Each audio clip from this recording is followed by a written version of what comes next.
Ladies and gentlemen, welcome. Welcome, everybody. Handy, thank you for checking in. I scored. Thank you for Papa Hat. Zero fucks. Thank you for the follow. I appreciate that. Last Chance Chaz, what's good? Cyberfake Cafe, thank you for checking in. You absolute motherfucking badasses. How's everybody doing? Lord and Zoe, what's good? Welcome in, everybody. Welcome in. Today we have another one of those podcasty things that we're bringing back slowly because it's been a couple of years, and I'm really excited because this is somebody that I've had on the show way back in the day. Somebody that I've been a big fan of for a long time, and as you guys know, we play a lot on the show, which is shortly followed by fucking Abzy in the chat because this guy does a bunch of things that we all wish we could do, basically. So we have Abzy on the show. If you have any questions, if you want to join the conversation, just type it in chat, and we'll kick it. So having said that, hit the intro.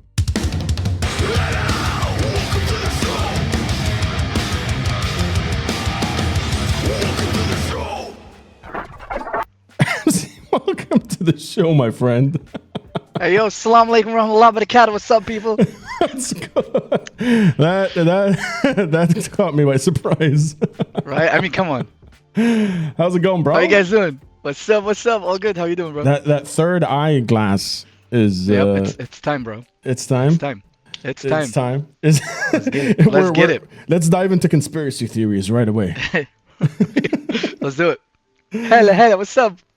Asko, Rahani, everybody's in the chat. Antichrist. How's everyone?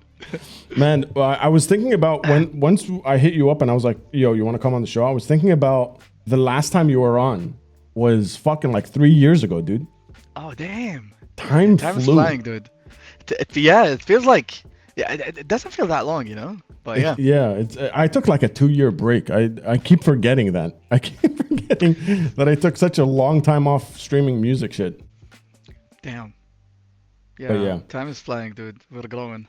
The tradition is still the same, though. I don't know if you remember from back in the day. I would say I gave you a little bit of an intro before the intro. But in your own words, Abzy, introduce yourself to the tribe. How's it going, everybody? My name is Abbas. I go with Abzy as a stage name. I sing, I scream. I love music, and I love emotional music. And anything has to do with metal and rock, I'm interested. And I like to collab with people, meeting new talents, working with new talents to as well, like push my limits and see what I can do with different art here and there. So yeah, that's kind of pretty much about it. Hell yeah, bro! And you're not joking when you say collab with people and, and try new things. You really have been going for it. Yeah, definitely, dude. I've been like working with people all around the world, to be honest, and it's fun to see what I can do with their own music and tracks. You know. Yeah. It's more like of a practice. It's more like a practice for me, and discovering what am I able to do. You know, like so far I haven't reached a point where like, oh shit, I can't do that. Like, I want to reach that point to see my limit. You know what I mean? It's fun. Yeah. Challenging. Yeah. To be like, yo, I'm not 100% sure if I got this or not. Yeah. I do want to reach that point to see like, can I? You know, that's our first experience together was doing Purpose. Oh yeah. It was fun, dude. It was fun. And that happened. People don't know that you sent back the track like 6 hours later. Yeah, happened like, right away. Man, I got this thing like when I get hyped. Thank you. when I get hyped, like I instantly get to work and like inspiration and fucking like what's it called? It's like I just push it all the way, you know. Last night, Deadleaf, he sent me a track and I was like, holy shit. He's like, we should do that. And before he says we should do that, I already recorded a vocal idea for him. And I'm like, yo, what do you think? He's like, wait, what? So yeah, I'm like that kind of a guy. I love to like get excited and get into work. It's fun. Let's go back in time because Yeah, it's been a while. It's been a while. uh, I think we has talked a been. little bit about it last time you were on, but it's been a fucking while. You went from like hip hop Right. Yeah. Yeah. into straight into metal. Yeah. I started like back in 2002, 2003, like that time where, like the Arabic local Khaliji, yeah, Khaliji rap was the hype back then. I was very into it. Eminem was like my favorite rapper because it's around that time when he came out with "Cleaning Out My Closet," 8 Mile, and all in all. And yeah, I watched the music and I was like, damn, I want to do that one day. So I got into it randomly. Just like, back then there wasn't enough internet to look for or look into. But I managed. I met people from Kuwait and actually from the Khalij itself, like the GCC, in Qatar, Bahrain, Dubai, Saudi, all. Um, so doing that or experiencing that was really fun. But as I grew up and becoming a teenager, 15, 16, 14, around that time, I was like, I need something more energetic, like something more powerful. And like, like as a teenager, I was mad at the world because I grew up in a broken family, divorced parents. And I'm like, I'm so mad. I hate everything. I hate everyone. So discovering metal through video games made me like, whoa, what the fuck is this music? I love it. And I started talking to friends about it and all. And um, finding out that friends have the same interest and getting to share different bands here and there. I got to know Slipknot, Soilwork, who else?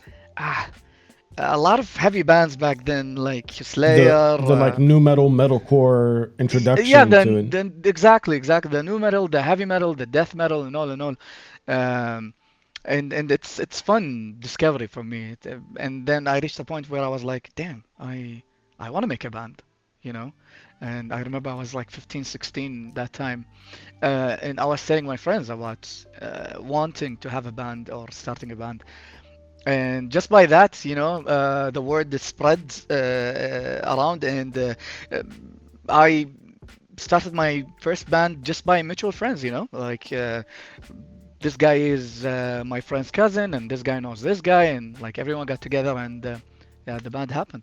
Uh, First band was in 2016, Black Satin Angels. Yeah. Chaz is Yeah, saying metalcore is a gateway for most, especially our generation, dude. I feel like, yeah, you're wearing a Corn shirt right now. Corn, Slipknot, yeah. even like Mudvayne, Oh those yeah, even smaller bands, smaller in comparison to Slipknot, but they were yeah. like the gateway for us. Dude, 100%. I started like I learned how to scream because of Mudvayne, like Dig was it for me. And I Yeah. was like screaming it all the time. And this is where I started like knowing that I can scream thanks to that song. And Chad, the vocalist named Chad, صح? If I'm not mistaken. Chad, I Uh, forget his last name, but yeah, Chad. yeah, he's insane, dude. Like the high pitch screams are insane. I mean, the new metal, man. It's it. Like this is what I'm trying to bring back with my music here lately. I wanna have this element of the new metal, but kind of modern. You know what I mean? Yeah. Um, Here and there. So yeah, it's good. Like growing on that music, and from that time to this point, it's such a long time and such a great accomplishment, you know, that one. You Yeah, said it's fun. you got into it because of gaming, and chat Yeah. knows I am a professional gamer myself. Oh, hell yeah. I've played Among Us. I've Nice. I've played GTA, but the role play version of it, not the Nice. not the actual game. I have a mouse Yeah. that has a light on it. So, as a Nice. professional gamer, Uh-huh. I'm I'm curious. What first of all, what game was it? Do you even remember what game it was that got you into it? Yeah, dude, like if we're gonna speak in general, like all the wrestling games were like full of rock and metal songs, SmackDown and WWE. But the one that caught my attention, which is fucking random, and I'm not a huge football fan, but back then when I was a kid, I enjoyed playing the what's it called? We call it Dawri Yabani. I forgot what's it called in Winning 11 or something like that. Okay. Um, Dota and the Lyabani changes translates to like Japanese league, right? Yeah, but I forgot what's the like بالعربي احنا كنا نسميه like that we called it that in Arabic, but the game's name in English I forgot what's it called. It wasn't that. But Ches yeah, asked Pro Evolution. no, not that one. It's like it's very old. I don't remember it.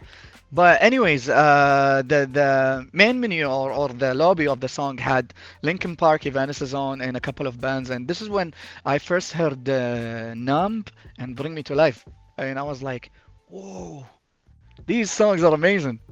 I think I was 14, 13, I think. No. Yeah.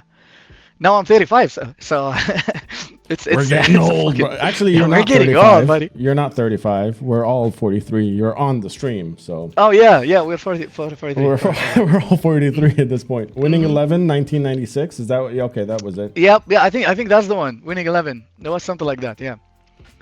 And dude, Metallica, Judas just Priest, that. Killswitch Engage, Bullet for My Valentine for Oh fuck yeah. Awad.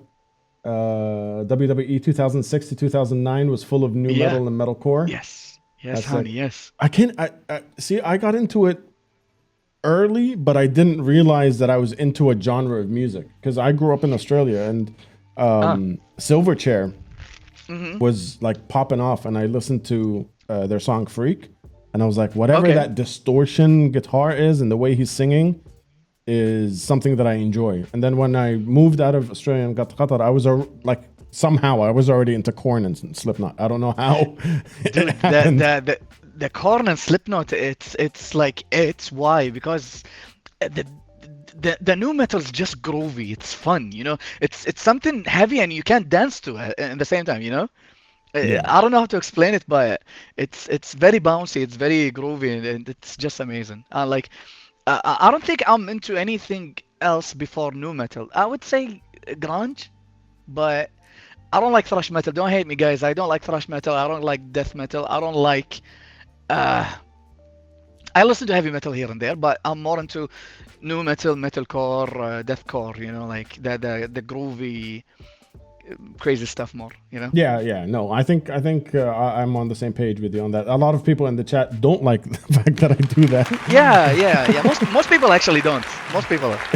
Yeah. So, yeah, Cancelled. there we go. Fight me. Zero Fox says alternative. Hmm. Yeah, alternative is fun. We will forgive you. Thank you. Just quick shout out, Code Skulls, Zeppy Music. Thank you guys. Emna, thank you for checking in. Appreciate you guys. If you have any questions, Yeah. just drop them in the chat. We both can see you guys and answer all your questions. Sure. But yeah, gaming and music seem to be something that I've missed out on.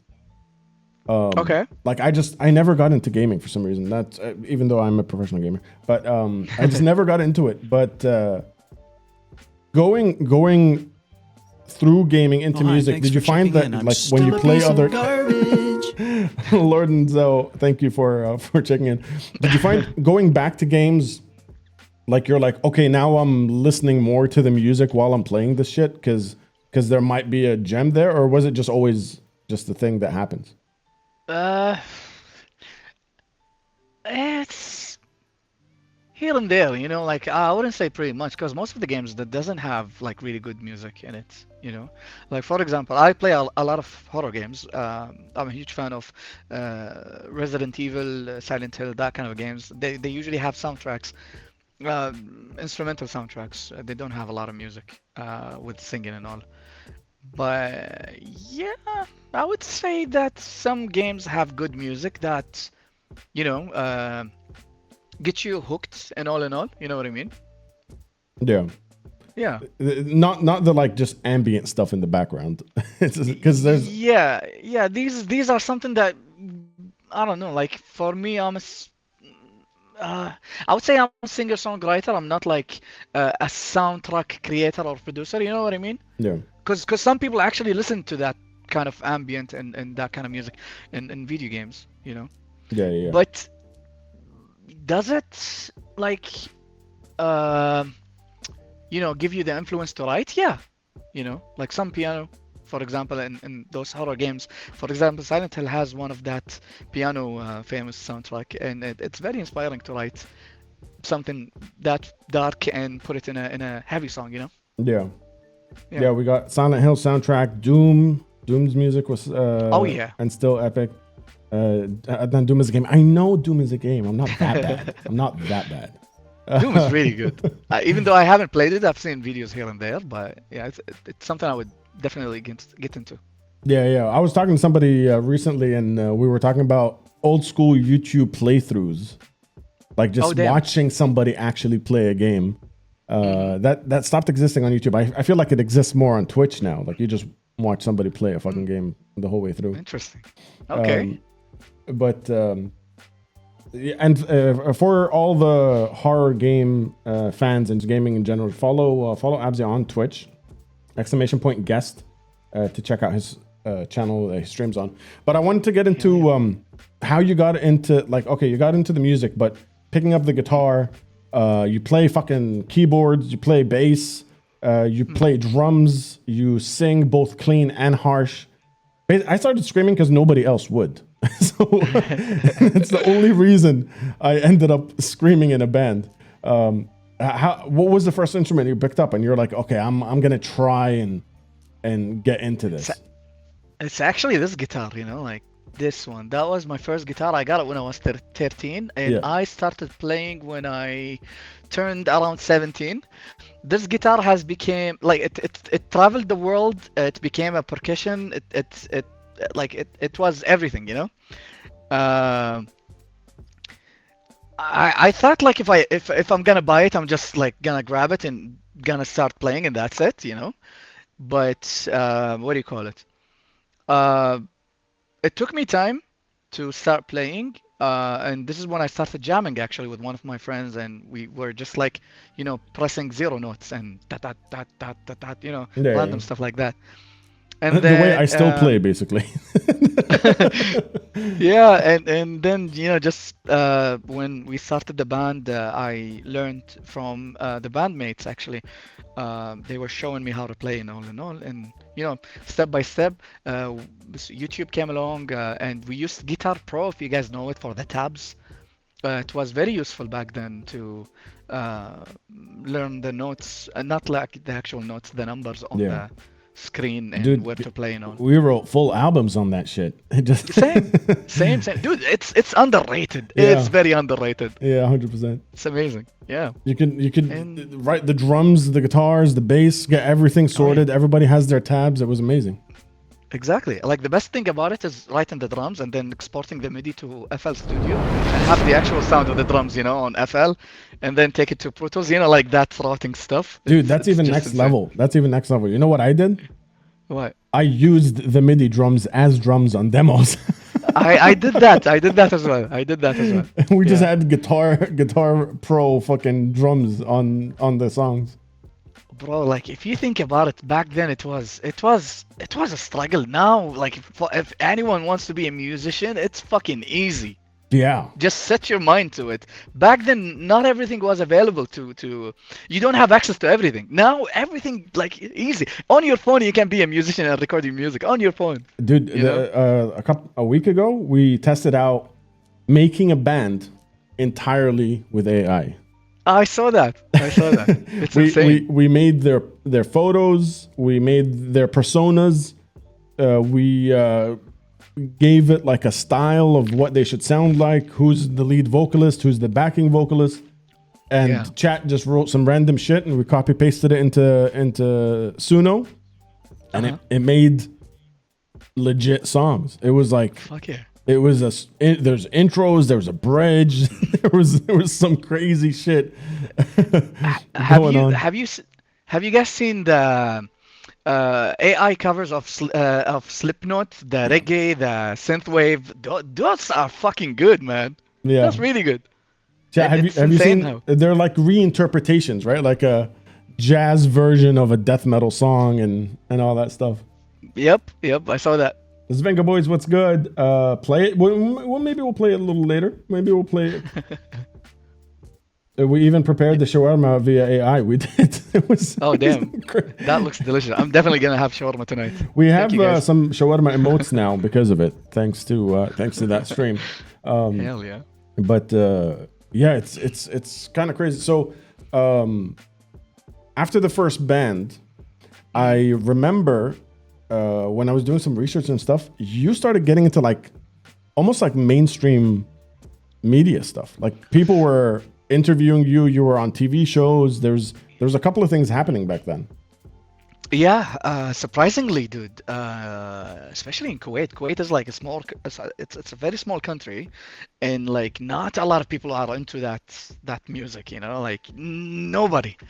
But we had a good fan base. We had like there was a really good hype on the band from 2006, I would say, all the way to 2010.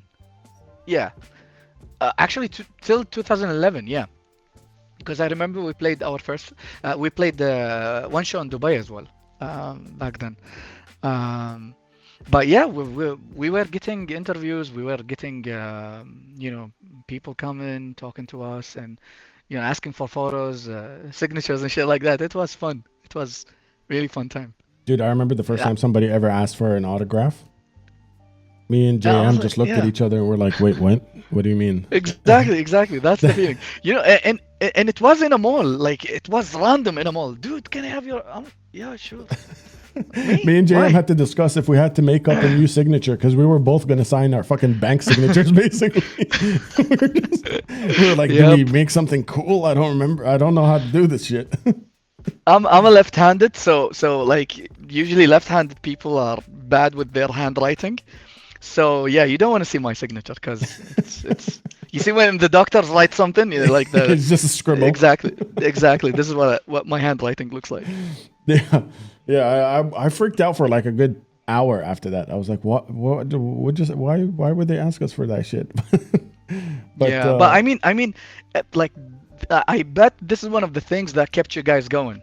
because like it is something, like when these kind of things happened to us back then. I mean, like our first time as a band, Black 13 Angels, we randomly were going to an instrument place that we always go to in a specific area here in Kuwait. Um, and there were like some posters that said Battle of the Bands, and we were like, what is this about? And they're like, British School of Kuwait, they're hosting a Battle of the Bands and shit like that. And we're like, how can we sign up? They're like, yeah, just take a video, send the video, and blah blah blah. And we did, and then we got a call. They're like, come audition in the school. We auditioned. There were like around maybe 22 bands auditioned. We got accepted, and then the show came up. 12 bands got accepted, and we won the first place. Fuck yeah. Dude, I was like, what the fuck?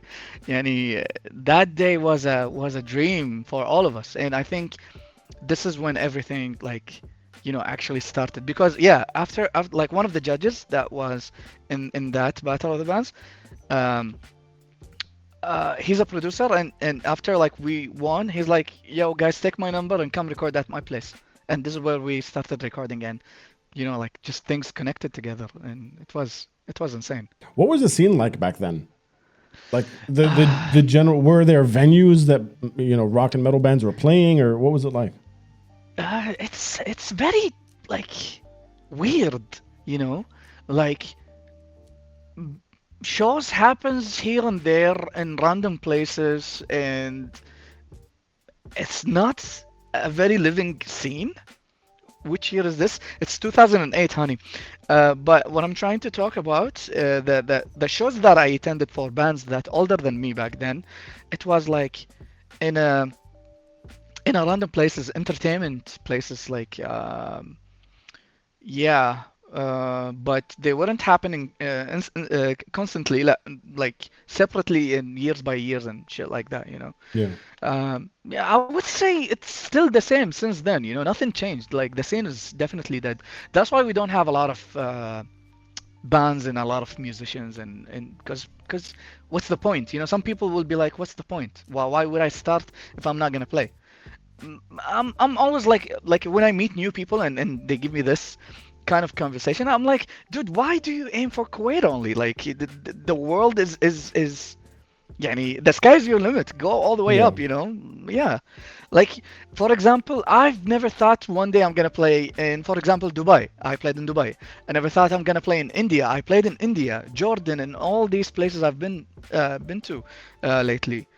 It's I'm just doing what I love, you know. Just do it and follow your dreams. It's And it's yeah, go weird to ahead. hear you say that the Kuwaiti scene doesn't have a lot of bands because from the outside looking in, I feel like that's one of Yeah. the more active scenes in the Middle East. I always say it on stream, like, and I always bring you up, like some of the most hardworking musicians are coming out of Bro, Kuwait because they're everywhere all at the same time. Bro, you know why we're very active? Because we're bunch of friends. We're like one circle, helping each other's out. We're Yeah, trying to push each other's because we wanna show the people here, especially the young generation, guys. Actually, there is something. You just have to set your mind to it and do what you love. You know, like don't get, uh, because kids nowadays, if they don't have passion or if they don't have goals in life, they're gonna lose I might sound cheesy and all, but this is actually what happens here in Kuwait. If they don't have passion or a hobby, they lose themselves in doing drugs or doing shit things that will take them nowhere, yeah. violence or whatever, you know? We have that a lot in Kuwait. So I always encourage the young generation to have passion and to have a hobby, to focus on either sport, art, or whatever, you know? Set your mind to it and follow your dreams, follow your goals. It's an amazing journey. Enjoy it. You have the age for it. You know what I mean? Yeah. Yeah. It's upsetting that I get super surprised when I see young high school bands that play metal. It's upsetting because when I was growing up, that's all Yeah. I saw. You know what I Yeah. mean? There was like 14 bands everywhere. Everybody was trying to make music. Now, whenever I see one, I'm like, yes, the next generation is saved. Because Yes. I feel like Yes. there's not a lot of rock and metal teenagers anymore. I get what you mean. I get excited too when I see young generation doing like metal. You know, it's fun. Yeah. Ali, Yeah. what's good? Thank you for checking in. So what happened? What happened when the band broke up? Black 13 Angels. I actually had a couple of different projects, you know, but Black 13 Angels disbanded because the guys had their own priorities and their own life to do and deal with. Me and the drummer, we joined a band that we were playing covers here and there. Actually, that cover band was doing very well. There was a point where we played shows every weekend, and it was really fun. But good musicians, but covers is not it, like I Yeah. always wanted to write music and all and all. And I actually even in 2013, I think, I joined Obsidian from Abu Dhabi with Mohammed Sawan, if you guys know him. He's based in Abu Dhabi. Mhm. I joined Obsidian. We played with Voice of the Souls, and I think Coat of Arms, Battle of the Bands back then. I Damn, think. those are some Yeah. old names. Yeah, yeah, yeah, dude. Kareem, yeah, like some of the guys, yeah, I forgot like many of them. I think we played in the piano room, is it? Or room piano? What's it called? In I don't know the Abu Dhabi venues that well, No, no, but it's in Dubai. It's the place called Piano Room or something like that. I the don't music remember it. room. Maybe yeah, the music room. Yeah, Yeah, yeah, yeah, the music room. We played one show there. Uh, what's it called? What else? It was fun, and then everyone did different things here and there, and then yeah, and I was just like doing my solo stuff after that all the way. Yeah, Handy says, "Bro, missing out in Dubai for some reason. They every phase of the metal scene we hyper focus on one venue, yeah, and right now it's this bar called Oak, which nice. which everybody is hyper focused on. All the shows are happening there.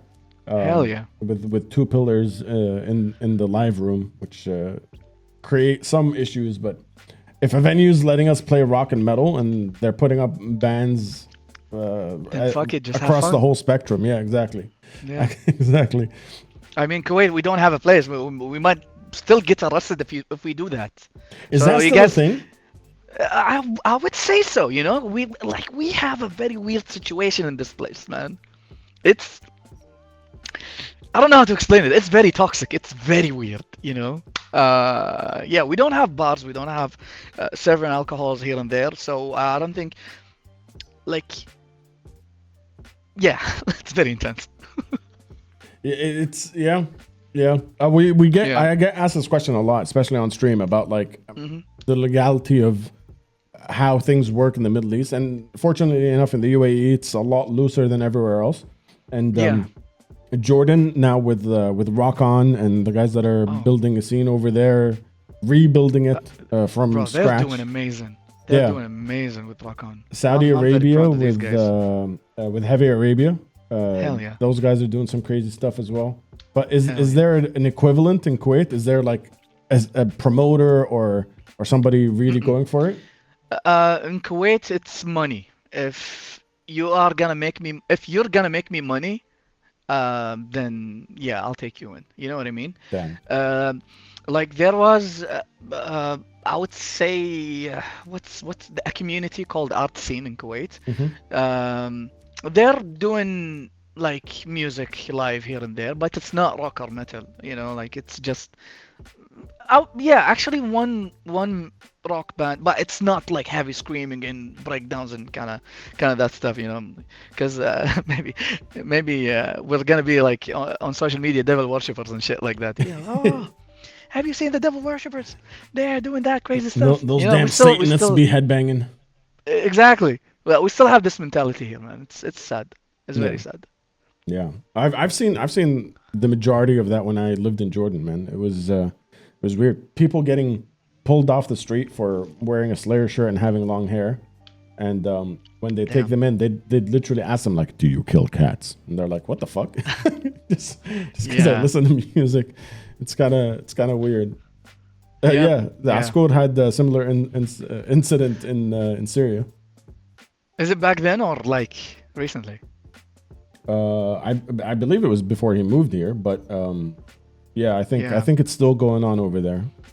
Bro, it's just like I wish if you know, like if man, it's just people's bad habits. It's like it's something they don't know about and they don't want to know about. They just talk shit and ruin it for like for everyone, you know. Yeah, fear of the Fuck it. unknown is worse than Exactly. your phobias, bro. Just Exactly. they Exactly. yeah. But Yeah. we're working on it, and I forgot who said it in chat earlier, but you're one of the people why there is a scene for us, everybody that's outside, because you were dropping a song every fucking 6 weeks or something. We gotta do that, man. We gotta do that. You're It's you're fun. you're churning that shit out. I really have to, man, like, cause you know I tried working with a lot of bands, you know, back then, and I noticed working with bands slows you down. So when I started to focus on my solo project last year, I saw a good growth in my, you know, like listeners and all in all. Exposure in general. So I'm like, oh, I gotta push it all the way. Uh, so that was a great motivation for me, and I wanna like, you know, see how far I can go in 5 years. You know, like so I got from now all the way to 2030. Nice. So I'm gonna break it. You know. Let's go back to the bands for a second, because as you know, Wezin is one of my favorite things to come out of the Middle East. I fucking Yeah. love what you guys did with that. And you had a project called Sarai for Yeah. a while that you guys were fucking kicking ass, making videos, doing all that stuff. Mhm. What happened with those bands? Where are they? Uh, Why are we not getting new Wezin? wasn't like, you know, again, everyone's doing their own thing, and it wasn't still on. Okay, it's like we didn't stop or break up, but like everyone's doing their own Oh, thing, hi. and Thanks for everyone's checking busy in. with I'm their. still a piece of garbage. Thank you. uh, so everyone's doing something. Everyone is busy with their life, and they have their priorities and stuff. So whenever like the guys feel like doing something, we hop in and make something. But first try, I decided like that we stop. And like I focus on my thing, and because like even with the band I was doing everything like from zero till all the way up, Yeah. and yeah, the guys are not. I wouldn't say not passionate. Like, yeah, the guitarist is not passionate anymore about making music and all. Uh, but the drummer doesn't have time. He has like a family. He has his own business and shit like that. So I'm like, all right, peace Yeah. out, guys. But we're still friends. Like we hang out and talk and all. Yeah. You know. The logistics of being a one person, basically content machine where you're writing the music, you're Yeah. recording the music, you're doing all the production on the music, mixing, mastering, fucking doing all that stuff. You're also doing all the graphics, if there's graphics for artwork, for logos, names, all that shit. And then All of it. and then making videos for multiple platforms. YouTube, vertical for Instagram. We got teasers here.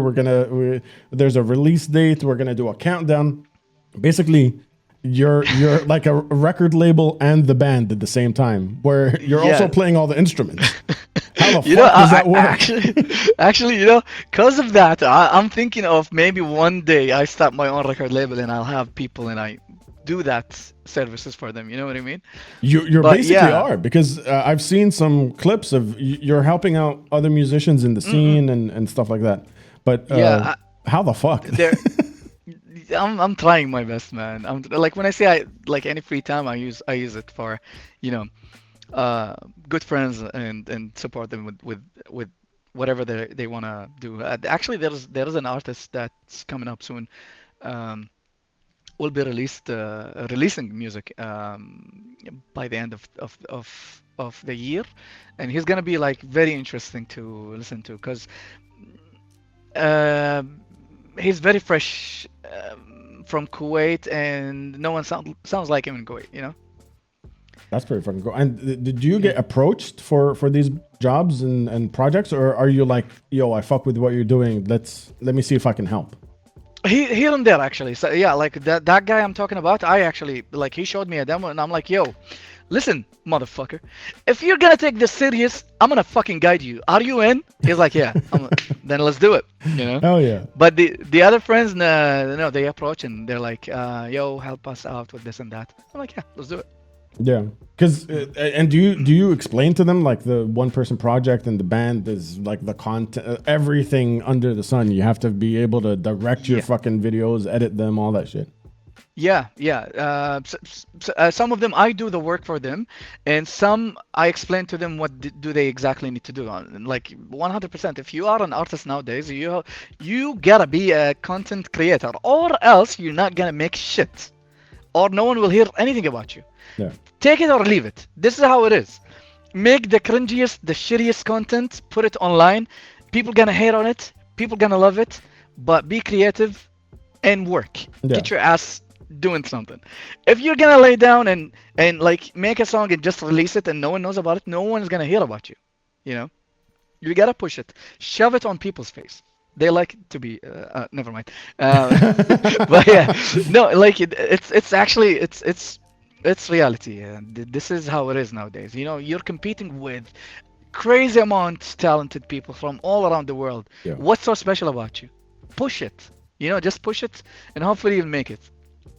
And recently we've been talking about, because I went back and visited Doha for the first time in like 20 years, and one of my favorite musicians was a friend of mine Yeah. growing up in Doha that just never released his shit.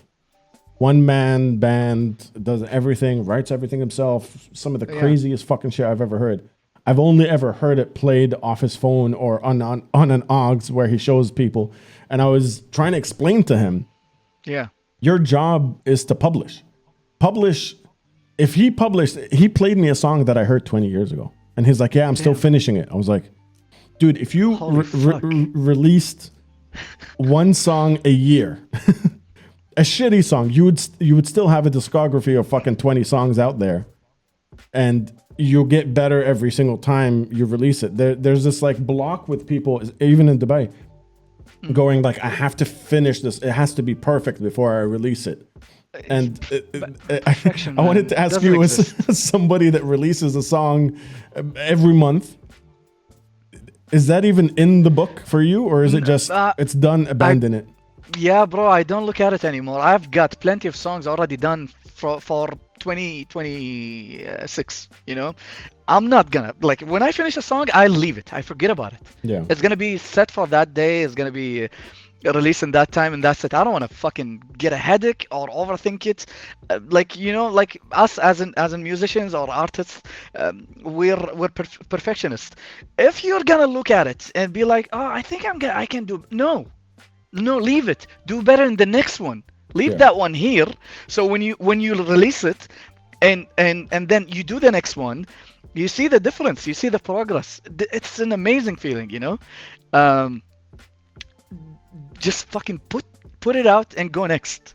Don't wait for it. Don't waste your time. Because if you're gonna, I have a couple of friends like that. Because I was talking to one of them today. He's like, I need to fix. I'm like, yeah, fix that issue and then release it, and then jump to the next one. Don't like just fucking put it. Khalas. It'll never be finished. It just will never. There's. I always say this, but there's this guy that did a talk, like a TED Talk thing. The owner of Patreon, where he explained music and film and stuff like that does not finish. It's not like it has a start, middle, and end, and you just finished. It just doesn't finish. You're just gonna have to fucking let it go. Yeah, dude. Yeah, definitely. Just go for it and then jump to the next project. Don't get stuck in one loop. You know, like move forward. That's it. And is there? I've heard you talk about like certain songs have certain. You have different attachments to each one. Does that attachment, like, for example, Hollow Bloom, you were like, that's one of the proud. You're more proud of that than other things in general. Is that attachment always there? Yeah, there is definitely attachment to a specific song, because you know, it's like when you listen to them. For example, I think my attachment is to Red Flags, which is the first version of it, because I feel like this one gave me the boost to, you know, keep doing me, keep writing more and mixing and mastering, because you know, this is when I realized, holy shit, my mix and master sounds really good, and I'm doing better every time with every release, and that's why I get attached to it, and it was the next step, you know what I mean? So there is a couple of songs that when I listen to them, and I'll be like, holy shit, damn, you know, like yeah, now I'm thinking of it, I'm getting that feeling. I'm very proud of it, you know. Yeah. One of the weirdest things somebody said to me is like, I forgot where I was driving in the car and I played one of the unmuted songs. You have to. You play it everywhere, especially before it gets released. That's just the way we operate. And somebody in the car was like, "You listen to your own music? That's fucking weird." And I was like, "Dude, 100%. I listen to them and I feel fucking proud." You know what's the best feeling? When you listen to your own song and get chills and goosebumps. Yeah. Fucking hell, man. My nipples get hard every time I listen to myself, you know? But yeah, it's a great feeling, because you know, like you feel like it's an achievement, you know, like with every time I release a song, I start listening to the first one and then one by one till the recent, you know, and I see the progress in between, and especially when there's one I haven't listened to it for a while and I go back to it and I get the chills again. I get this feeling, holy shit, man, I'm good. You know, it's a good it's a good satisfaction. You should embrace yourself. You should feel proud about yourself. It's not a wrong feeling. بالعكس, like this is self-love, you know, because it's not an easy job to do, you know. 100%. Rachel's asking, do you feel any blues post-release? Because I do find it weird to explain. First of all, that question sounds like you're talking about jizz, but we understand what you're saying. Yeah, definitely. I was freaking out actually before releasing Oblivion. I wrote Oblivion back in February maybe or March, I think, around that time. Uh, and I was planning to release it on April, and then I released Perfect, and then I was planning to release it on June, and then July, and then August. So it was like I don't want to release the song without a music video. I have to, like invest and create something creative related to it. And what's funny? I finished the music video 30 minutes before the release. Oh shit. Literally. Literally, bro. Literally, I was having the worst mood before a day before because I was trying to lock in while editing the music video and my head was not in the right place. And then, like when you get overwhelmed by the footage, you have a lot of footage and like, what do I do? What do I need to fix? And all and all and all. And then, yeah, like I started like, on the 30th, I started working on the video 3 hours before, and then I got locked in and I was doing, pushing until like 30 minutes before the release, and I was like, yeah, I'm gonna put it, and that's it. I don't, even when I did the video, I know I could have done better, but I'm like, nope, I'm gonna put it out. I'm gonna do better in the next release, Yeah, So yeah. That's that something. mentality. It's very difficult to try and explain to somebody that doesn't just fucking put shit out. Yeah, yeah. But you just have to do it because if I was like, no, the video's not ready, I would have not released it. خلاص. I would be stuck again. No, I took a long time to release it. Then I think it's time to put it out there. You're somebody that also talks a lot about, which doesn't happen in the Middle Eastern scene or in the Middle East in general, just mental health. just Oh yeah. just even being able to say like I was in a fucked up mood and my head Oh wasn't in the right fuck. headspace is like not our normal. Yeah, dude. Like from a person that suffers from depression here and there, like many times. I'm a very emotional person. I hate it sometimes. My mood swings and all and all. Even though, I don't let it like stop me from doing what I love. So I take that emotions and put it in music, and it's the best way to release.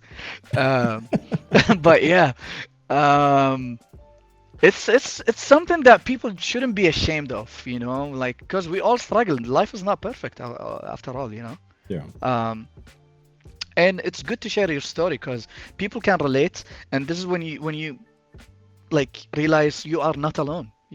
Like many people are going through it, and if talking about it helps, then definitely go for it. Yeah, 100%. Yeah. Zero Fox has kept teasing us with it for some time. Yeah, I'm sorry With about that. Oblivion, yeah. Yeah, I'm sorry about that. It's worth it. It's worth it. You said you have a fucking bag of songs ready to go for Oh yeah. even up to 2026. Yeah. Are you just writing all the time? I get that ignite here and there.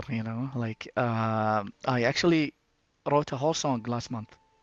You know, like with all the stuff that I have ready already. I'll see how many potential songs that I have on. Yeah, because I'm very different. I write and Yeah. release it like in the same span of time. Oh, okay. You know what I mean? Like Okay. we sit there for 2 days, finish the song, and then it's out in 3 weeks. That's it.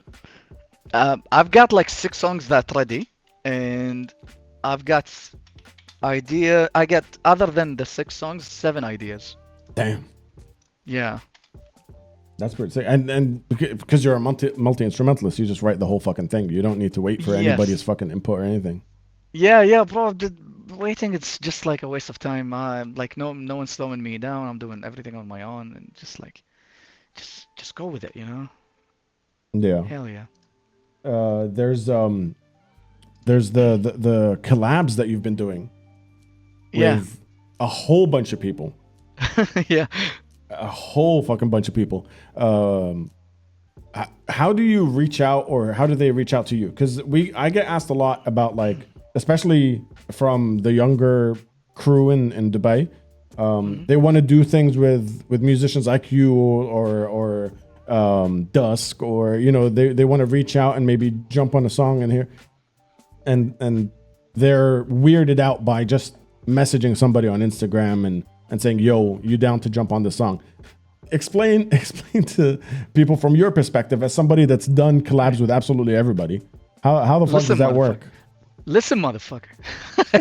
You're not gonna die. Just text. Just reach out. Nothing's gonna happen. You're not gonna lose anything. Leave your ego. Leave your, like. Some people are humble. If that person is not humble, fuck that person. You don't want to fuck with. But yeah, go reach, and everything is gonna happen. Most of the people that I worked with, they're like on Instagram DMing me, yo, you want to collab? I'm like, fuck yeah. That's it. Yeah. And I always say, the worst case scenario, they don't reply. You're still at square one. It doesn't fucking matter. And exactly, when they don't reply, this is when they're assholes. That's it.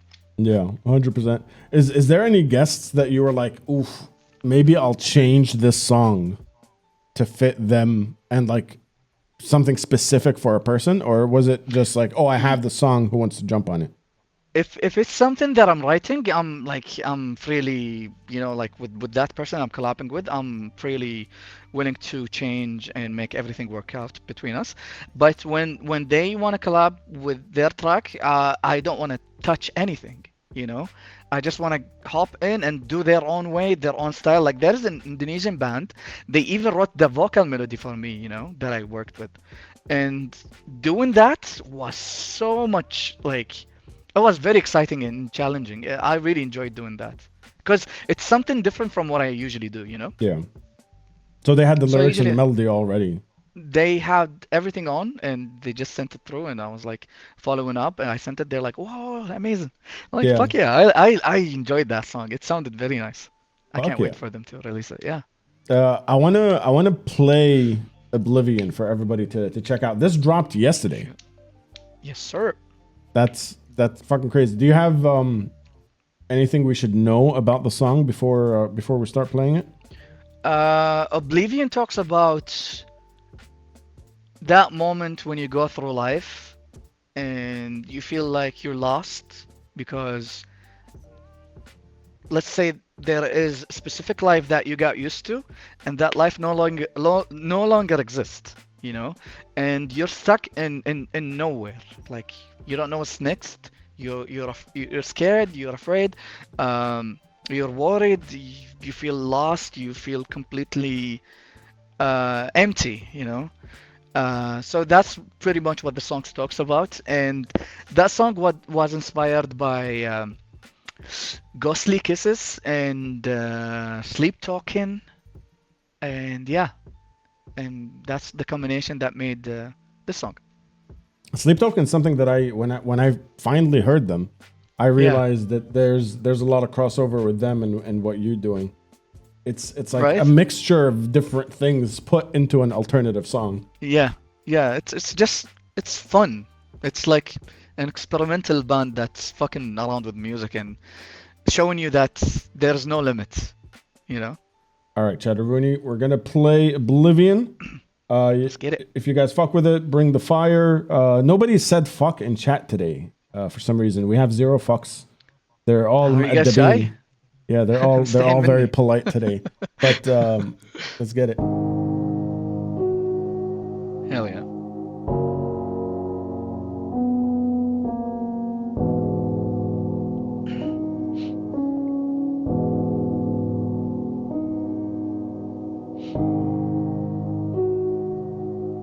And this is you filming and editing everything as well. Actually, I had my friends helping out with this project. Yeah. I've lost myself and I'm trying to understand this feeling, and I'm all alone, can't breathe in all this betrayal.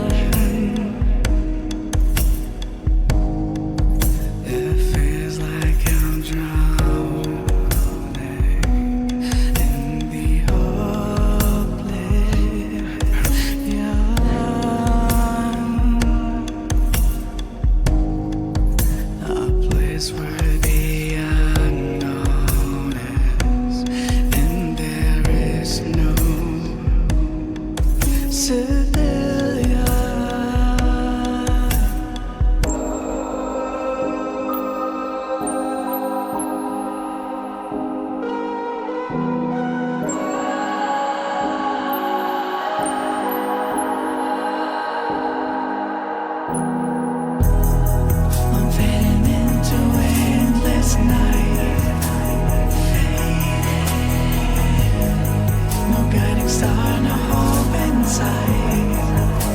Hope inside. Everything's against me, even time. Even time. Where is the way? Where is the light? أحاول أن أفهم عمق شعوري لأنني فقدت ذاتي وأنا وحدي لا I was not expecting the Arabic to kick in. أستطيع I did it on purpose to grab the Arabic listeners, you know? Fuck yeah. Yeah. أشعر بالغرق في مكان عائم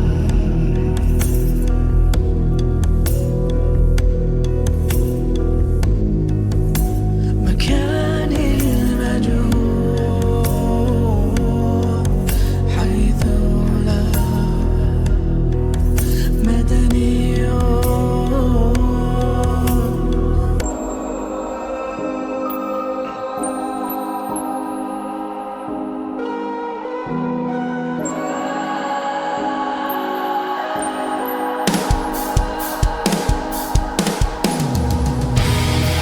I'm fading into endless night. No guiding star, no hope inside. Everything's against me, even time. Where is the way? Where is the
I'm fading into endless night.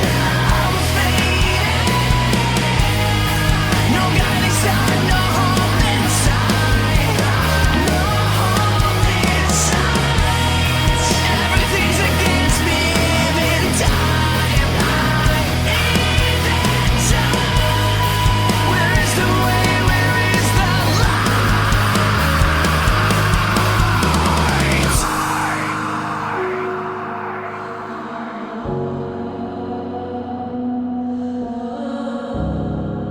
You know, it's funny, like, listening to it every time gives me goosebumps. That gave me goosebumps, bro. Damn. Chat, let's see some fire. Let's see some fucking claps. Let's see all the things and all the stuff. Yo, Asterix was good. Thank you, everyone. Thank you, guys. Oh, yeah. Tell them what's up. So this project is fun because I've got like a couple of friends who are helping me out in it, which is my friend Lati from the band Lumina in Kuwait, and my friend Enzo, he's in the chat. He made the artwork for it as well. And the best thing that we did this music video with a very, very friendly budget, you know? Yeah. And that's the goal, you know? Like, my goal is to show people that you can make music videos with a friendly budget and a good camera. I mean, like, phone camera now can do crazy stuff. But yeah, it's always good to create and you know uh, put something out there. It's fun. Yeah, there was a couple of moments in there that I wasn't expecting, but the verse in Arabic, bro, you just that fucking killed it. Yeah, yeah. I think Was it conscious? Was it like, yo, I need to throw in some Arabic here? actually, yeah, it was. It was. Like I don't know what made me decide to do that, but it's something that I always wanted to do, you know. And I finally got the chance to have the Arabic in it. And when I recorded it, like record the first demo, I showed a couple of friends, and they really fucked with it. I'm like, shit, let's do it. Also, I want to grab the attention of, the Arabic listeners and show them like the song is not heavy. It's up and down. So it's gonna be very light for them to listen to, like metalish, you know? Be the Uh, gateway. They start with the Arabic yeah, verse and then they end with the breakdown. exactly. Imagine like maybe because of that verse, someone will listen to like Cradle of Fifth after, you know? But yeah, yeah, it's always fun to experience and to get the exposure with the right people and all, you know? Yeah, that's fucking sick. Yeah. Yo, Boris, thank you for checking in. Is there is there a dream collab or a dream like do you have a release in mind where you're like, oh, if that happens, if this is gonna be the thing? Actually, uh, it's not a dream, but it would be very cool. And like I haven't started, but I'm gonna work on it. So basically, when I had Black 13 Angels back in the days on 2008, we in the Battle of the Bands we did two covers of two bands. Uh, a song called Gun in Hand by Starfly. It's like a very underground band from Canada. And the second band is 12 Stones, if you guys know it. Okay.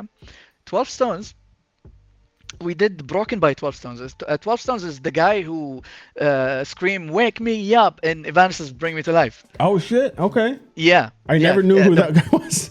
Yeah, dude, his band is very, very cool, and that song is amazing.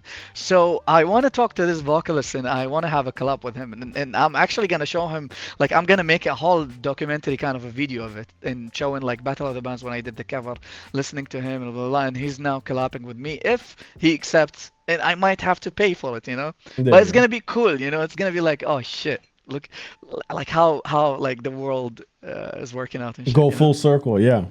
Yeah, it's fun. It's fun. I felt I'm that gonna way talk to him. when I did a song with Mark from Chimera. It Oh was hell like yeah! because I still am a huge Chimera fan my entire life basically. They were my gateway Nice. Oh, back there you then as go. well with Slipknot and Korn and stuff.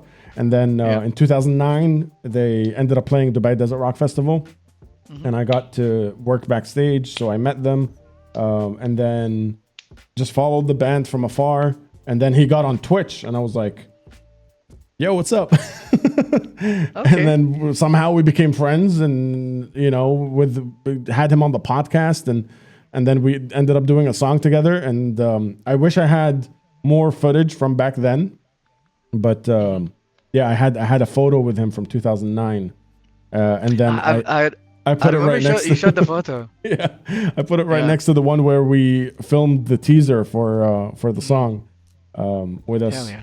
both much older, but but it was pretty cool. Nice. Nice. Nice. Rich says, all I know Definitely. is I'll be in the collab queue with Abzy one day. We mentioned it, and I very much intend on following up if he'll have Dude, me, of course. hell yeah. Hell yeah, dude. Let's do it. Anytime. You don't have to be in the queue. Just hit me up. Let's Hell do yeah. it. I cut you off there. What were you saying? Yeah, I'm saying like, yeah, I bet that feeling is amazing. Like one day you see this guy as an idol, and second day you're working together. It's fucking amazing, man. The world works in a funny way. Like, Yeah, and now 100%. like we're all connected. Like it's a huge world, but we're all connected on a fucking small device in the hand. Yeah. Yeah. What are your thoughts on how the tools? We've talked about this with Jam on the Svengada Sundays, but tools that are making it easier for people to make music. We talked a little bit about the AI thing, but like are you pro? All right, let me see what this shit can do, or are Yeah. you the old school like fuck that? Let me go back to Bro, basics. I grew up loving technology, man. So I'm with technology all the way. You know, if it's helping, then fuck it. I fuck with it. I'm not the kind of person because I fucking hate those fucking old people. They're like, sorry, don't fucking fight me. You know what? I'm not sorry. Fuck Yeah, you. but just go for it. Those who like, no, I don't want to use a plugin for a guitar. I want to use an amp and mic. Bro, you can't do that easier on the fucking plugin. Why Yeah. you're making it complicated? Life is so much simpler now. You know what Yeah, I mean? and even back in the day, like people were complaining about Pro Tools when Pro Tools first came out. They're like, "Oh, everybody's on the grid." It's like, but it's Boomers, man, boomers. They just wanna complain. Like it's things are easier nowadays. Adnan AI is taking my job. Yeah, it is, but I still use it. Damn. We're all 43 here. We're all 43. Yep, Just- yep. Please, if I say nicely, can we hear Creed? No, you can't hear Picky. Never. You know the rules. You know the rules. Let's talk a little bit about the horror games because I tried Yeah. to play. What was it called? Chat, what was- Phasmophobia, I've seen it. Phasmophobia. That's the one. Phasmophobia. I Yeah. got my ass fucking kicked. I don't get this game, man. I don't think it's accurate, you know. Like every time we're trying to play it, like something's off, you know. But it's fun if you play it with a dumb party of friends. It's gonna be I played it with a couple of people, but chat scared the shit out of me as well. Damn. But I regret teaching Adnan ChatGPT. Thank you for that, Ali. But damn. how'd you get into fucking horror games? Because on your stream, the Yeah. majority of it, and when I look up the games that you're playing, they're like underground fucking the indie horror games, deep dive games. fucking like jump scares all the way, man. Actually, like when PlayStation 1 came out, I was like, my fucking asshole older brother, he was trying to scare me from. If you guys have seen Resident Evil 1, in the intro or the start of the game, there was this zombie that looks at the camera and then he looks at you. You know, my older brother, every time this fucking scene showed up on the TV, he looks at me and he goes like, and I was like, I was crying and screaming out and shit like that, you know. And then growing up, I'm like, fuck, I want to get into what scares me, you know. I played the game, I finished it, and like since then I keep doing marathons of Resident Evil, all the way from zero all the way up, every year almost. Yeah. But yeah, other than that, finding out those underground indie games here and there, it's so much fun. Some of them are short and quick, and some of them are very interesting, and some are very dark actually. Yeah, and same shit. I enjoy people scaring me in the chat. You know, it's funny. Got plenty of stupid clips because of that. Yeah, the post stream clips are cool, but during the Yeah. fucking thing is some of the scary shit. It's not the game scaring you. No, the chat is scaring you. Yeah. That's what happened mostly. They're fun. They're You fun. hear that, chat? Pieces of shit. But you also do I- music production. I do, yes. I think I grew as a producer from 2019 when I switched to Pro Tools, and yeah, I'm still learning. And this is why I always tell people who are not like into the mixing and mastering. I offer this for free as a practice. So if you guys have a song you wanna, you like my mixing and mastering. Um, Hit me up. Let me work with your music and make you sound good for my practice. You know? Is doing like learning and doing production and recording and stuff live on stream stressful? Because I did it a couple of times, and that shit was pretty stressful. Sometimes it is. Depends on, like some people are like, because I do live on Twitch and TikTok. It's multi. Some people are on TikTok are very, very annoying. Like those people, because like in TikTok, the live is a bit weird. People coming in, leaving, coming in, leaving, coming in. Yeah. some of the people that comes in, and they're like producers, kind of. Hey, the EQ here needs. Hey, they're gonna fucking complain and brag for 1 minute and then leave. Yeah. Shut the fuck up and leave me alone. You know, you're not gonna stay and watch me doing the whole project. Why you're telling me that? Exactly. Kiss my, you know. So I just by the time I like realized how stupid those people are, and I started ignoring them. And like when I'm locked in, and like I just like go all the way. I have like the community or the kind of people that um, that I know and memorize from joining me every day. This is those people that I take their advices with, the sound or what should I do, that PBM, the key of the song, and all and all. You know. Yeah, 100%. And Yeah. generally speaking, I feel like just whether you're creating content or making music or whatever, you have to grow like this fucking thick skin, and make sure that outside influence doesn't actually change the path or change anything that you're creating, regardless of if 100% of the people like it or 100% of the people don't like it. It's just something that you have to like stick to your guns about. 100%, man. If you're sure about it, then fuck what others says. You know. Yeah. But some people they just want to talk. They just want to yap and fuck him. Yeah, exactly. Another year becoming 43. Happy birthday, Steel Shell. Thank you for being here. Still, happy birthday. Gertz, what's good? Thank you for checking in. Yeah, the 43-year-old tribe is in the house. Let's go. Is there is there how do I phrase this question without sounding like too doom and gloom? Is there a con? Is there a negative thing to releasing as many songs as you release? I don't think so. I think that the more you release, the better exposure you get. So keep going, you know. Fuck yeah. Yeah, dude. Yeah, and that's coming from someone that hasn't released shit in a long time. Because I want to bring shit back. Like we're bringing the podcast back. We're bringing the music streams back. I want to kind of rebuild everything that for a long time I kind of pushed aside, and I'm unintentionally using you as motivation right now to get shit off the ground. You know, the goal is to motivate each other, to push each other's and like to create it. That's the goal. That's the goal of the whole idea. Yeah, 100%. Yapike has a question. Can I make your song EQ to sound like Creed, professional TikTok helper? Anything but Creed, please. Gertz is asking, what was your first concert? That's a good question. Oh, my first, is it, are we going to talk locally or internationally? I think internationally, because locally we didn't have shit. Yeah. Okay, my first was Warped Tour in 2010. And like, I walked in and Whitechapel were playing. And I was like, holy shit, you know? Whitechapel is the first show. Yep. What was your first non-metal show? None, actually. I never attended anything non-metal. Okay, then I have a confession to make. My first ever show that I've ever been to. Like to actually go by myself and buy a ticket and watch the show. Uh-huh. It was Shaggy. Oh, a good choice.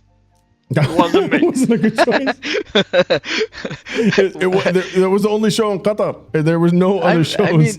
I mean, you got to experience. I mean, Shaggy was funny. You know, it's a good mainstream music back then. He had this unique voice. You know? The thing is, I was a metalhead then, and I went with a group of metalheads, and we thought, you know what?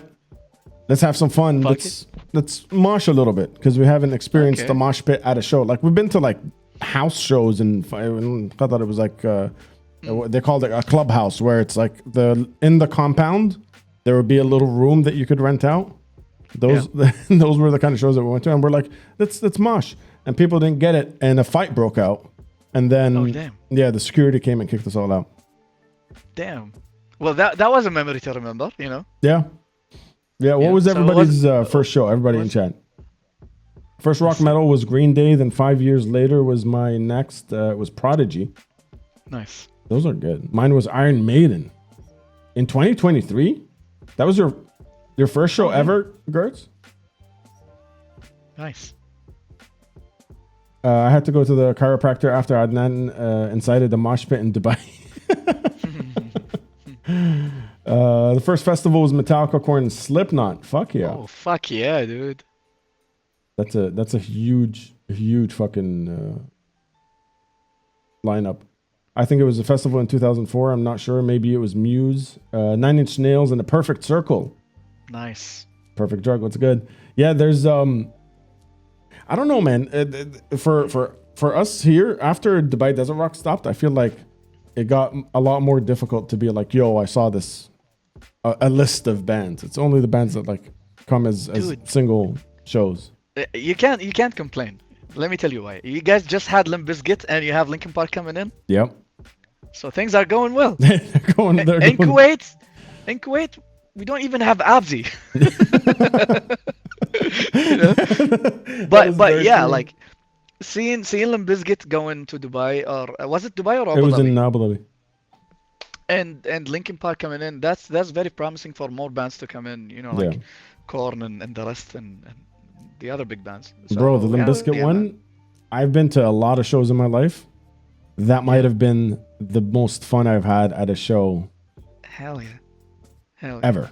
It was Yes. front to back. And because everybody knows all the songs, everybody there knew every single word to everything. I saw the videos. You know what's funny? I wanted to attend, but I forgot the dates. I Yeah. literally forgot the date. When I saw the video, I was like, "Fuck! What today? Shit! Too late for me, I guess." But yeah, it was fun. So like a lot of my friends went there, and it's good to see everyone having a good time. You know, it's nice to see it's happening here in the Middle East. It makes me happy. You know, it's because like 10 years ago, I wouldn't think it's gonna happen. You Yeah. know? 100%. Yeah. There was after Desert Rock stopped, it was like drought. Yeah. But one of the things that I enjoyed during that time, especially like when we first started Svengali, was that there was a huge respect and like love for the local scene. So when you go to a Nice. show, regardless of who's playing, you would 100% of the crowd see only local bands on their t-shirts. It was incredible. We're trying to bring that back. I'm trying to like Hell yeah. bully people into repping their local fucking bands and rocking t-shirts and making sure that they support the local artists as well. Hell yeah. That's what's up. And that's something that you do that I've met a bunch of people. I'm not going to drop any names, but I've met a bunch of people in the scene that their instinct isn't to support. They think that if they support the guys around them, that the guys around them will be better than them, or they'll have more attention, or they'll get the thing. I come from and I've always said this, high tide raises all ships, and I feel like you're the same. You're like, fuck it. Let's put everybody on the map. That's a shit way to think of things. I mean, like we're trying to build a scene or to build a community. If you're not gonna be part of it, you're not going anywhere. You gotta push it. You know, like this is like a bunch of people are all together pushing each other all the way up. It's just bad ego, man. Bad ego. People who thinks that way, they're just not in the right, mindset. Yeah, it's that and gatekeepers. The guys that are like, this isn't metal enough, or you're not wearing the right black t-shirt. It's not the right shade of black. Yep. Yeah, we got plenty of those, man. They're just fucking hypocrites, you know. You don't need to even mention them, or pay attention to them, because they do exist and they're gonna be there, and we're just gonna go there and push all the way, you know. Fuck it. Yeah, 100%. Raminsky, thank you for being here. Have a nice flight, my dude. Have a good one, Appreciate bro. you. We'll see you soon. Let's see what chat said. The Limp Bizkit Dublin show I went to was downright more dangerous than Dubai. I thought I was gonna die. Abzy, when are you coming here, man, to Dubai? Maybe next year. Definitely, I have to do it. I gotta do it next year. Chet says, bet you didn't have the WrestleMania video package for The Rock versus Stone Cold playing on your phone when they performed My Way, Damn. like most tend to do, Classic. because WWE used it for that match. Yeah, I'm not that deep. that deep into either wrestling or Limp Bizkit right now. Wait, let me ask you something, guys. Those of you who are based in the Middle East, I don't, because we had this in Kuwait. When we used to order back in the days, we used to order from KFC or Hardee's. We used to get the VHS from the wrestling VHS. Did you guys get that, or you never Oh, got shit. that? KFC or Hardee's used to deliver VHS of WrestleMania. Yeah, part of the Happy Meal or the those special meals. That's incredible. I didn't know that. They were like movies. They were like some wrestling videos and fucking good times, man. Yeah, I 90s didn't are even just- know that. I'll be honest. Yeah. Yepiki is asking a question. 3 bands that has not played in the UAE, but you would give anything to see live? Oof. Damn. I want to see Sleep Talking. You saw them. They're like a fucking experience, man. I'll be 100% honest with you, bro. I saw them. I Yeah. started walking away after the 3rd song. Damn. Yeah. Really? Yeah. I fucked Oh. with the album, but Yeah. I realized that I've never listened to the album the whole way through. And Okay. in a live setting, after seeing like Ghost Inside and Orbit Culture and a whole bunch of these fucking Power Trip, it was the end of the night, and it was a sick set. Like the actual set on stage was incredible. They Yeah. basically built a castle. These motherfuckers like had They- rooms and towers and shit. I saw that. It's insane. But after the 3rd song, I was like, you know what? I get it. Like Yeah. I could see the whole set. I've done it. Yep. Yeah. So I started to walk away after the 3rd song, but which I know for you probably sounds like a fucking stab in the back. Like No, it makes sense. It makes sense, dude. yeah, but they would probably do very well in the Middle East. Yep, definitely. They have a huge fan base in the Middle East, surprisingly. Like scrolling through TikToks and seeing Kuwaitis are wearing Sleep Talking t-shirts and shit like that. I Yeah. was like, fuck, okay. They are that popular, So I would see them. I would see Rammstein, since you mentioned Rammstein, and Slipknot, definitely. Slipknot is on my list. Rammstein I got Yeah. close to seeing, but I told you guys I never got to see because they got canceled just before they started. We didn't have Hardee's in Syria back then, only shawarma Abu Abdul. Even better. Nothing can beat shawarma, trust me. Nothing beats shawarma. And if you say shawarma in the chat, Freddy Fred just yells kol khara at you because that's how many times people say shawarma. Orbit Culture would keep going from strength to strength. Orbit Culture, everybody says they're like the new headliners. They're going to be like the new Metallica, basically. Nice. Hardcore fan right here all the way. Of what? Of Sleep Token? Shawarma Daddy. Yeah, that's the song that we made. Nice. All right. Let's get some more questions in the chat, Rooney. We kind of already touched on it. Like, what are the next plans, singles, and if you want to play in Dubai and stuff. Have you played Saudi? Like for my own songs, no. I played with Dusk. Okay, sick. Yeah, we did Riyadh 2 times and Jeddah.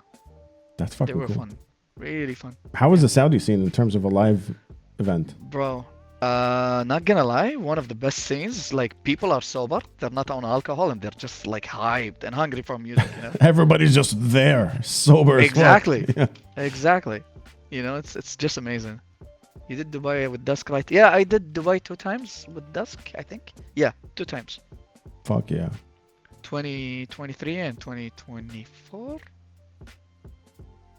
Something about that. Yeah, something about that. Hell yeah. If we ever do an unmuted show for some reason, which I don't think I'll Yeah. ever do, but that'll be sick. If you and I jump on stage and do Oh, hell yeah. do Purpose, that'll be Purpose? Yeah, dude. that'll be pretty I fucking think cool. you should do it. It's gonna be fun, Yeah, it's just those songs are very produced to not be live. I have Even with backing tracks?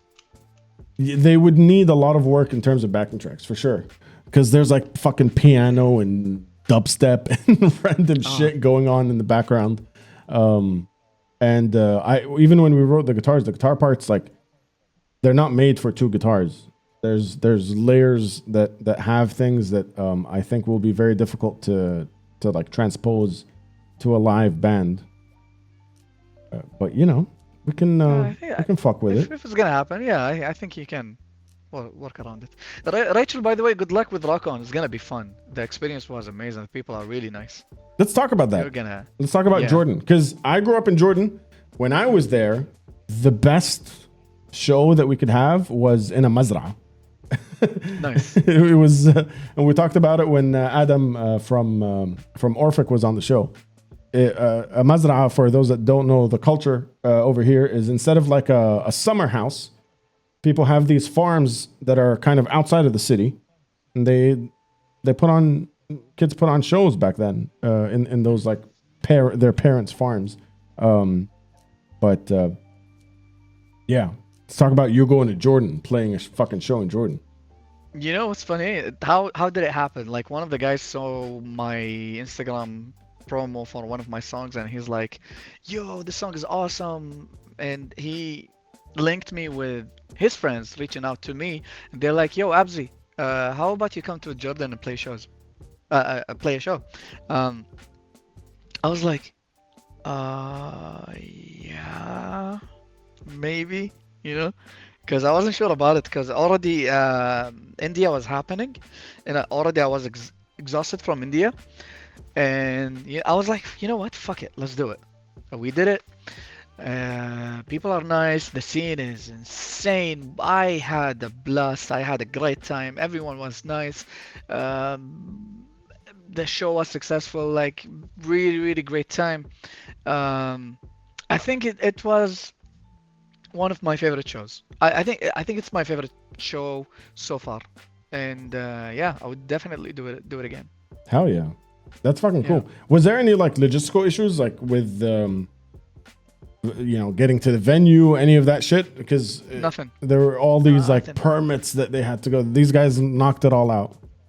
Bro, they even had the police protecting the place outside. Oh shit, I didn't know Legit that. as fuck. Yeah, dude. Legit as fuck. Everything was smooth. Everything was nice. My first time in Jordan, it was perfectly. Fuck yeah. Nice. Yeah, dude. Yo, Spud, what's good? New cam looking extra beautiful and crispy. Thank you. No, it's the same old piece of shit. I think I'm just wearing a bright colored t-shirt. That's the only difference. Yeah. A sweet feedback. Damn. Yeah, it's gonna be a good show for April, and Orphic are co-headlining. It's gonna be cool. You guys are gonna enjoy it, definitely. Fuck yeah. Hell yeah. Well, Abzy, I have an idea to end the stream by rating you, so chat can go hit the follow over there. And I think even we can rate an offline channel, right? I'm pretty sure we can. Let me check. Yeah, I'm pretty sure we can. All right, bro. Thank you for being here. Genuinely. Hell yeah. That was fucking sick. Pleasure. Everybody! Exclamation point guest to Instagram is like your main platform, right? Yeah. They can find everything from there. Yes, sir. Fuck yeah. Yeah, appreciate your time, man. And we'll need to link up again once you come back from Jordan. Once you release another fucking single. I'm thinking of April as well, because I want to sit her down when she comes back from Jordan. We need to make all the music that we talked about. That we're all the songs that we're gonna feature on with each other. My next one is gonna be heavy, so you're part of it. Okay, I'm ready. Yeah, I'm ready. I'm waiting to dust off the old vocal pipes, because I haven't done shit in a long time. Let's get it. Fuck yeah. All right, chat. That's peace from me. Abzy, I'm gonna give you the floor. You know the rules. Talk to chat. Do whatever you want, and then once you're done, say the magic words. Hit the outro, and we'll be rocking and we'll be rolling. Yo, chat, thank you for tuning in. Love you. Make sure to follow up. Make sure to support, listen, stream, and all. Where am I? Hold on. I'm here. Thanks for tuning in. Askur, everyone. Guys, thank you so much. Love you. We'll see you soon. Until next time, hit the outro.